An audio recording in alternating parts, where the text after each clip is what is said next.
Hello. मैं Rita tasty channel पे आप सबका स्वागत करती हूँ। जैसा कि आप सब लोग जानते हैं, कार्तिक मास चल रहा है। इस महीने में अगर तुलसा जी की कहानी ना सुनाई जाए तो उसका कार्तिक मास का कोई मतलब नहीं निकलता है। जैसा कि पुराणों में कहा गया है कि शंकर भगवान के 3 पुत्र होते हैं, गणेश, कार्तिक और जलांधर। जलंधर जो है एक राक्षस प्रवृत्ति का व्यक्ति होता है और वो राक्षस का स्वभाव ही होता है कि अपने आगे किसी को ना मानना। वो बहुत अत्याचारी होता है और जैसे जैसे वो बड़ा होता जाता था उसके अंदर एक अलग ही बल घमंड आ जाता है। ये सब बल घमंड अब उसकी पत्नी वृंदा के सतीत्व से आता है। समय के साथ साथ वो इतना बल में उन्मत्त हो गया था, वो अपने आगे किसी को समझता नहीं था। उसके बाद क्या हुआ, देवताओं को वो सताने लगा, परेशान करने लगा और उन पे अत्याचार का पहाड़ तोड़ने लगा। इस चीज़ को देवताओं लोग से बर्दाश्त नहीं हुआ। वो धीरे धीरे सोचे अब इसका तो वध करना ही जरूरी था। लेकिन उसकी पत्नी वृंदा इतनी पतिव्रता थी, जब तक उसके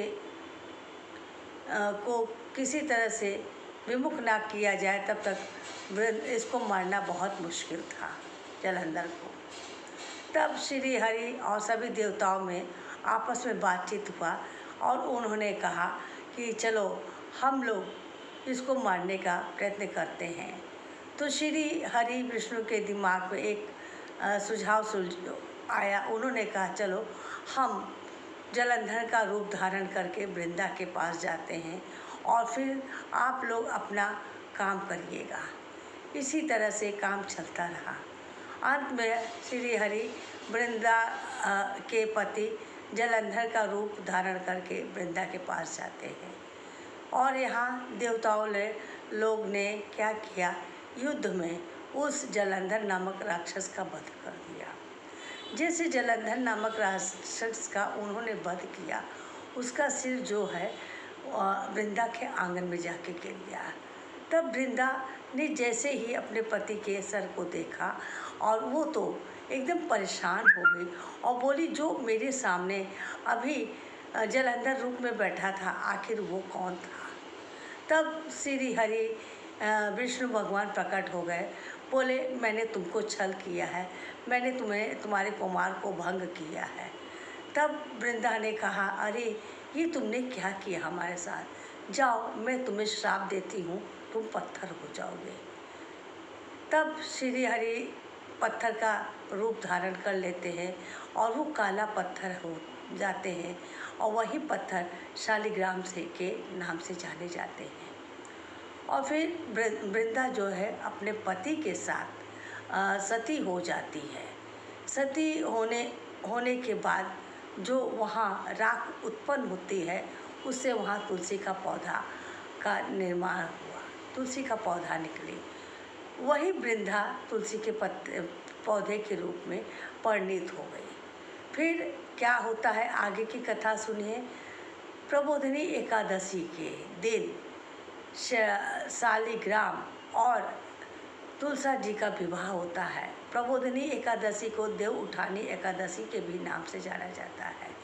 इस दिन प्रभु देवता सभी 6 महीने बाद ज्येष्ठ के एकादशी के दिन सो जाते हैं और 6 महीने के बाद प्रबोधिनी एकादशी के यानी देव उठानी एकादशी के दिन जगते हैं। और फिर वृंदा का नाम जो तुलसी का जो पौधा निकला उसको तुलसी कहा जाता है। इस तरह से कार्तिक के प्रबोधिनी एकादशी के दिन तुलसी और शालिग्राम का शादी होता है और इस दिन हर हिंदू धर्म में एकादशी के दिन तुलसा जी और शालिग्राम के साथ शादी किया जाता है। और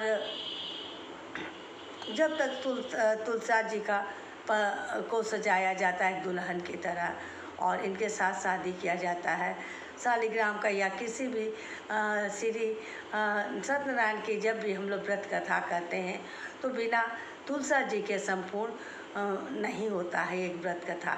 इसलिए तुलसी उनकी अर्धांगिनी हो जाती है और इसीलिए कहा जाता है कि किसी भी नारी के धर्म को भंग करना एक कोई आसान बात नहीं है। जालंधर तो इतना ही उसको प्रिय था कि जिसका कोई कहा नहीं जा सकता, लेकिन उसको देवताओं ने छल करके मारा, क्योंकि बिना छल के उसका मारना असंभव था, इतना वो बलशाली है। मैं रीता टेस्टी चैनल आप सबको कार्तिक मास के की शुभकामनाएं देते हुए कहती हूँ, इस कार्तिक मास में जितना अधिक भक्ति भावना में ध्यान लगाया जाए कम है। ये मास बहुत अच्छा है, मनुष्य को हर तरह के ग्रंथ पढ़ने चाहिए, इससे एक परम शांति मिलती है। मैं आप सबसे यही आग्रह करूँगी, अगर ये कथा आप सबको पसंद आई हो तो इसको लाइक शेयर करने का कष्ट करें। अगर आप सब ने मेरे चैनल को सब्सक्राइब नहीं किया है तो सब्सक्राइब कर लें, बेल आइकन को दबा दें ताकि कोई भी मैं नया वीडियो डालूं आपके पास नोटिफिकेशन चला जाए। रीता टेस्टी चैनल आप सबका स्वागत करते हैं। Most welcome at my YouTube channel. धन्यवाद।